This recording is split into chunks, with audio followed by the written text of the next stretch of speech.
అనగనగా రామారం అనే ఊరిలో అరవింద్ అనే యువకుడు ఉండేవాడు. అతను చాలా పేదవాడు. అరవింద్కి ఆ ఊరిలోని జమీందారు గారి అమ్మాయి లత అంటే చాలా ఇష్టం. కాని ఆమెను పెళ్లి చేసుకోవాలంటే తను ధనవంతుడై ఉండాలి. అందుకోసం అరవింద్ బాగా ఆలోచించి ఒకరోజు ఓ కోడిని కొని ఇంటికి తీసుకువెళ్లాడు. అతను దానికి ఆహారం పెడుతూ, ఇదిగో కోడి, నువ్వు త్వరగా గుడ్లు పెట్టావనుకో, వాటిని నేను అమ్ముకుని వాటి ద్వారా వచ్చిన డబ్బుతో ఇంకో కోడిని కొని అలా చాలా వాటిని కొని వాటి గుడ్లతో వ్యాపారం చేసి బాగా డబ్బు సంపాదిస్తాను. ఆ తర్వాత లతను పెళ్లి చేసుకుంటాను అని అన్నాడు. అలా చాలా రోజులు గడిచినా ఆ కోడి గుడ్లు పెట్టలేదు. అరవింద్కి ఏం చేయాలో అర్థం కావట్లేదు.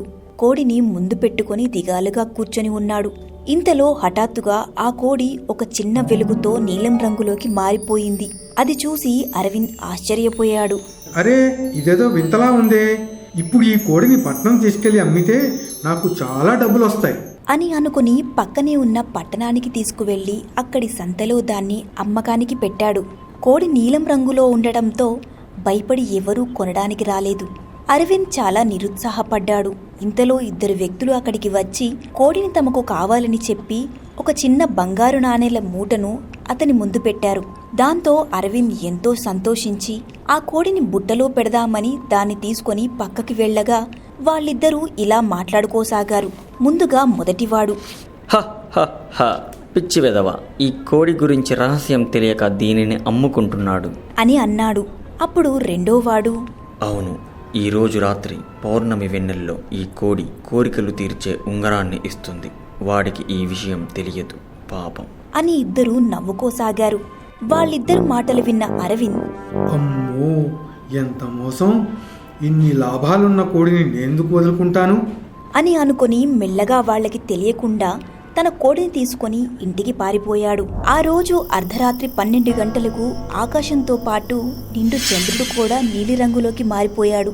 అదే సమయానికి నీలిరంగు కోడి బల్ల మీద నిలబడి తన రెక్కలను ఆడిస్తూ గెంతడం మొదలుపెట్టింది. ఆ అలికిడికి అరవింద్ నిద్రలేచి కోడి వైపే చూస్తూ ఉండిపోయాడు. కొంతసేపటికి ఆ కోడి 4 నీలిరంగు రెక్కలను రాల్చింది. ఆ 4 రెక్కలు గాల్లో ఎగిరి ఒకటిగా చేరి అది నీలిరంగు ఉంగరంగా రూపాంతరం చెందింది. వెంటనే అరవింద్ ఆ ఉంగరాన్ని తీసుకున్నాడు. అప్పుడు కోడి, ఈ ఉంగరం నువ్వు ధరించినప్పుడు నీకు కోరుకున్నది జరుగుతుంది. కానీ నీ నుంచే వాళ్ళు తీసుకుని పెట్టుకుంటే నువ్వు ముసలివాడివైపోతావు అని చెప్పి మాయమైంది. ఆ తర్వాత అరవింద్ ఆ ఉంగరం సహాయంతో ధనవంతుడయ్యి లతను పెళ్లి చేసుకున్నాడు. అలా కొంతకాలం గడిచిన తర్వాత అరవింద్ దగ్గర కోడి కావాలనుకున్న ఇద్దరు మనుషులు అరవింద్ జాడ కనిపెట్టారు. ఎలాగైనా ఆ ఉంగరాన్ని దక్కించుకోవాలని ఒక పథకం వేశారు. ఆ ఇద్దరు మారువేషాలతో ఆ ఊళ్ళో ఒక మాయాజాల ప్రదర్శన ఏర్పాటు చేశారు. అక్కడికి లత కూడా వెళ్ళింది. వాళ్ళు తెలివిగా నీలిరంగు ఉంగరాన్ని తీసుకువస్తే వాటిని 2గా చేసి ఇస్తామని ఆశపెట్టారు. నీలి ఉంగరం రహస్యం తెలియని లత పరుగున ఇంటికి వెళ్లి అరవింద్ బీరువాలో దాచిపెట్టిన నీలిరంగు ఉంగరాన్ని తెచ్చి వాళ్ళకిచ్చింది. అప్పుడు వాళ్ళు అసలు ఉంగరాన్ని దాచేసి 2 నకిలీ ఉంగరాల్ని లతకు ఇచ్చారు. లత ఆ ఉంగరాలను తీసుకువెళ్లి బీరువాలో భద్రంగా పెట్టింది. కొంత సమయం తర్వాత వాళ్ళిద్దరిలో మొదటివాడు ఆ ఉంగరాన్ని ధరించాడు. దాంతో అరవింద్ ముసలి రూపంలోకి మారిపోయాడు. అప్పుడు అరవింద్ ఇంట్లోని బీరువా తెరిచి చూడగా అక్కడ 2 నీలిరంగు ఉంగరాలు కనిపించాయి. అరవింద్ తన భార్యను పిలిచాడు.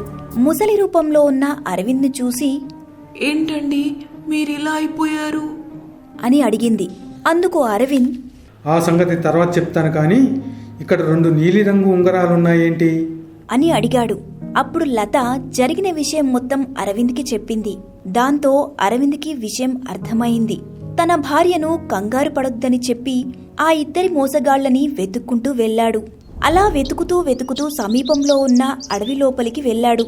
అక్కడ ఒక చిన్న ఎలుక నగలు దుస్తులు ధరించి ఒక పెద్ద బండరాయి మీద నిలబడి ఉంది.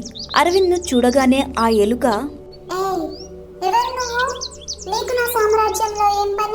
అని అడిగింది.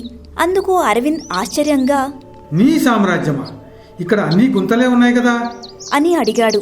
దానికి ఎలుక, ఆ గుంతలే మా ఎలుకల ఇల్లు. నేను ఈ ఎలుకలకు రాజుని. ఇంతకీ నువ్వెవరు అని అడిగింది. అప్పుడు అరవింద్ జరిగిన విషయం మొత్తం ఎలుకకు చెప్పాడు. అందుకు ఎలుక జాలిపడి, నువ్వేమీ కంగారు పడకు. నీకు నేను సహాయం చేస్తాను. అని చెప్పి ఒక వింత శబ్దం చేసింది. వెంటనే 2 ఎలుకలు వేగంగా పరిగెత్తుకుంటూ అక్కడికి వచ్చాయి. అప్పుడు ఎలుకరాజు వాటికి విషయం చెప్పి సహాయం చేయమని ఆదేశించాడు. దాంతో ఎలుకలు 2 సరే అన్నాయి. అప్పుడు ఎలుకరాజు, నీ ఉంగరాన్ని వీళ్ళు నీకు జాగ్రత్తగా అప్పగిస్తారు, కానీ ఆ తర్వాత నువ్వు వీళ్ళకి చాలా ఆహారం పెట్టాలి, సరేనా అని అడిగింది.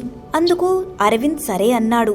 అప్పుడు ఆ 2 ఎలుకలు అరవింద్ను అడవిలో ఉన్న ఒక మూల ఉన్న పాడుబడ్డ ఇంటికి తీసుకువెళ్లాయి. సరిగ్గా అదే సమయానికి ఆ మోసగాళ్ళిద్దరూ పుష్టిగా తిని నిద్రలోకి జారుకున్నారు.